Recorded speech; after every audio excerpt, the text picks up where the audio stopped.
একটা সন্তান যখন প্রাপ্তবয়স্ক হয়, সে যখন উপার্জন করে, তার সকল টাকা আর পয়সা এনে মায়ের কাছে দিতে হবে, বাবার কাছে দিতে হবে, তারা যা খুশি করবে না। শরীয়ত এটা বলে না।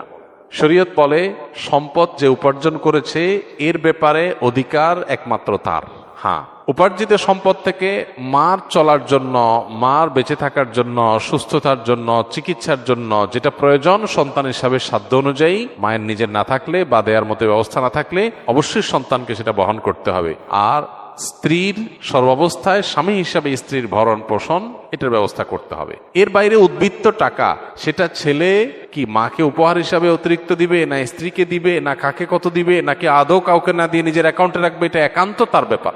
এখানে শরীয়ত মা বাবাকে ইন্টারফেয়ার করার অধিকার দেয় নাই সেইভাবে যেভাবে আমাদের অনেক মা বাপ মনে করেন যে তাদের অধিকার আছে। ছেলে বিদেশ গেছে, উপার্জন করে টাকা পাঠাবে সব বাপের নামে মায়ের নামে, তারা যা খুশি করবে, তারা সেখান থেকে বৌমাকে যা দেওয়া দিবে আর যা দেওয়া দেওয়ার না দিবে না। এভাবে আসলে ইসলাম মা বাবাকে এতটা অধিকার দেয় না যে সম্পদ সারা জীবন যা কামাই করবে সব বাপ মা যা ইচ্ছা তা করবে। জি না, এই সুযোগটা নেই। অনেক মা বাবা এটা জানেন না এবং এখানে অনধিকার চর্চা করেন তারা। সন্তান হিসাবে অবশ্যই মা বাবার সামনে যত বেশি সম্ভব নিজেকে বিনয়ী করে তুলবে, সমর্পণ করবে, তাদের কথা মতো চলার চেষ্টা করবে। তাদের লাগবে 10 টাকা, সম্ভব হলে 15 টাকা দিবে। তাদের যা দরকার তার চেয়ে বেশি দেওয়ার চেষ্টা করবে, তাদের চাহিদার চাইতে বেশি সেবা করার চেষ্টা করবে। এটা সন্তানের জায়গা থেকে তার মানসিকতা থাকা উচিত। মা বাবার প্রতি কর্তব্য বোধের জায়গা থেকে তারা আমাদের মা বাবা। আল্লাহর পরে তাদের সদাচরণ করার গুরুত্ব সবচেয়ে বেশি আল্লাহর ইবাদতের পরে, অতএব সেটা খেয়াল রাখবে। কিন্তু মা বাবা এর মানে এই না যে সব কিছু মা বাপ নিয়ন্ত্রণ করবে। জি না, এখান থেকেই সংসারে অশান্তিটা শুরু। মা বাপ জানে না তাদের অধিকারের রূপরেখা কি এবং কতটুকু সীমানা আছে। এর বাইরে তারা মা বাপ হিসাবেও অধিকার চর্চা করতে পারে না বা তাদের ক্ষমতা তারা জাহির করতে পারেন না। এটা আমাদের সমাজে জানাশোনা নেই। এই জায়গা থেকে সমস্যাগুলো তৈরি হয়। একটা হাদিস আছে, সেখান থেকে কিছুটা অনেকে ভুল বুঝেন। হাদিসটার হলো এই, নবী সাল্লাল্লাহু আলাইহি সাল্লাম বলেছেন, আনতা ওয়া মালুকা লি আবিক, তুমি এবং তোমার যাবতীয় এবং সমুদয় সহায় সম্পদ সব তোমার বাপের, মায়ের, বাবা মায়ের। এই হাদিসের মানে অনেকে মনে করে যে কেউ যা কামাই করবে সারা জীবন যত কিছু করবে সব বাপ মার। জি না, এই হাদিসের ব্যাখ্যা হলো তুমি তোমার উপার্জিত সম্পদ এখানে তোমার বাপ মার, অর্থাৎ তাদের খরচ খরচার জন্য যতটুকু দরকার ততটুকু তোমার এখান থেকে নেওয়ার অধিকার তাদের আছে। এখানে সমুদয় সম্পদ বোঝানো হয় নাই। যদি সমুদয় সম্পদ বোঝানো হতো তাহলে জাকাত তো বাপ মার উপরে বর্তাইতো, ছেলের উপরে বর্তাইতো না। কারণ সম্পদ যদি একজনের হয় জাকাত তো আরেকজনের উপরে বর্তাবে না। এরকম আরো বহু প্রশ্ন তৈরি হবে।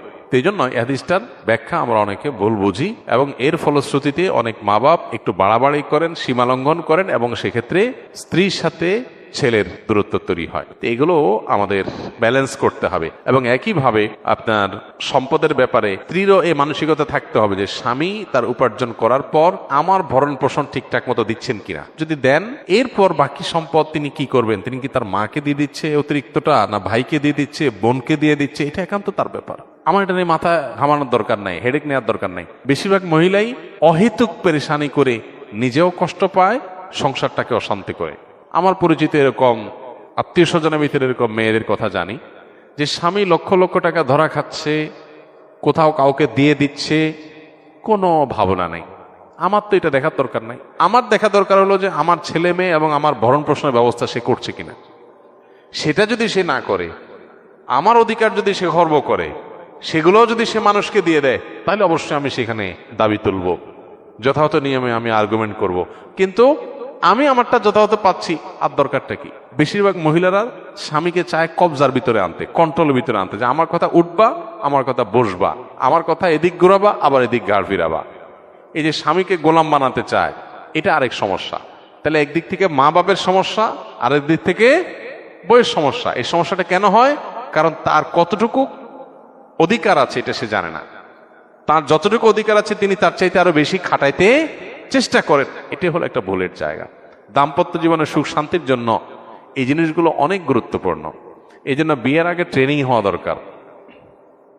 সন্তানকে ছেলে মেয়ে করে বিয়ে করাবেন, সেখানে কি করবেন কি না করবেন, কোথায় অধিকার খাটাতে যাবেন, কোথায় খাটাতে যাবেন না, এগুলোর উপর ট্রেনিং হওয়া দরকার। আমার অনেক দিনের স্বপ্ন ইনশাআল্লাহ এরকম একটা ট্রেনিং ডেভেলপ করার, যে বিবাহ ইচ্ছুক ছেলে মেয়েরা এই ট্রেনিং করবে।